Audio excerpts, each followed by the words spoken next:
Good morning, people. Let me know if you can hear me.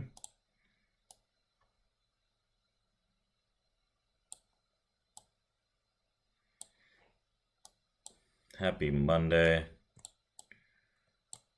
Monday fun day. It is October 30th. Tomorrow is Halloween, and it's the end of the month, so October 31st. And then we're going to be diving into the second to last month of the year. So November is around the corner. Realistically, this week we do still have a decent bit of news to come out, right? Last week we shed light on earnings in big tech, and the market did get pretty beat up in a more controlled selling fashion rather than seeing large downside movements with capitulation, which is one of the main concepts to look at this weekend and following that, right? Will there be that final aggressive push where VIX pops up aggressively, you get volatility, there's extreme fear in the market, there's panic selling, and you get ultimate hedging in the form of put-call ratios, where liquidity drops aggressively, then you get a pop back in. Is there going to be that kind of capitulative moment this week is what a lot of people are asking. So a lot of people are trying to time this bottom and buying calls sporadically, but I think without a flush, an aggressive move, there's going to be very little meaning to do so, right? Trying to call this bottom is going to be pretty difficult. Now, we are in correction territory. Markets are down 10% from the most recent highs, and a lot of people are looking at this as the next bear market move, right? I don't think that's necessarily on the page right now, but right, things can change. So this week we have AMD earnings that come out after the bell on Tuesday, and we mainly have Apple earnings that a lot of people are going to be interested in that come out on Thursday after the bell. So this week we have a pretty jam-packed start to the week. We have Monday is Monday, I guess, is the start of the week. Tuesday is the end of month. Wednesday, we have the Federal Reserve meeting with the Fed's funds rate announcement expectation. Thursday, we wrap it up with Apple earnings. And then after that, we can get more of an understanding of where markets might want to go based on expectations from the Federal Reserve, the dot plot, things they have to say, so on and so forth. So last week we covered Amazon, Microsoft, Google, Meta earnings, right? Everything in big tech, and we saw some decent swings. Amazon holding its gains the best realistically. So as we look into this week, I think a lot of the news is going to be centered around the week's FOMC announcement. Oh my god, I gotta sneeze. Excuse me. Sorry. So, let's go back into this. What was I talking about? So the interest rate announcement from the FOMC is going to be the big name event for investors, traders all alike. Realistically, we're probably going to see some sideways movement until then, right? After a pretty volume heavy and volatile week, realistically. It's not the last event of the year, right? We have one more in December. That's going to be the final rate change. It's a 2-day event, and in December there's more of a probability of seeing a final hike than there is now. Now it's pretty much priced in at zero hikes, right? 99% chance of keeping rates as is. No one expects a central bank to raise, right? So especially given the current economic data, tightening financial conditions, and cautious tone of policymakers and global geopolitical uncertainty. Instead of the FOMC decision, another headline on Wednesday is probably going to be drawing attention to the market as the U.S. struggles with a big debt problem, climbing yields that continue to make servicing that debt much more expensive.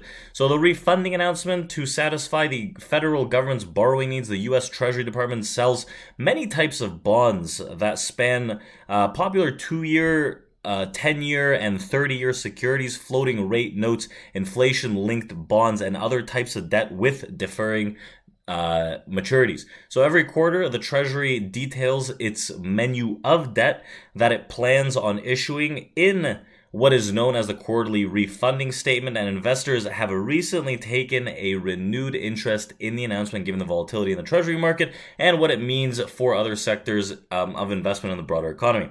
We saw that last week the 10-year yields popped into the 5% plus temporarily, right? Heavily borrowing by the Treasury has been a big factor behind the recent run-up in the long-term yields, which last week hit their highest level since 2007, right, the financial crash, in the last 16 years, right? Other types of spending and tax revenue shortfalls have also added to the national debt, which doubled in the fiscal year through September and now stands at nearly $34 trillion.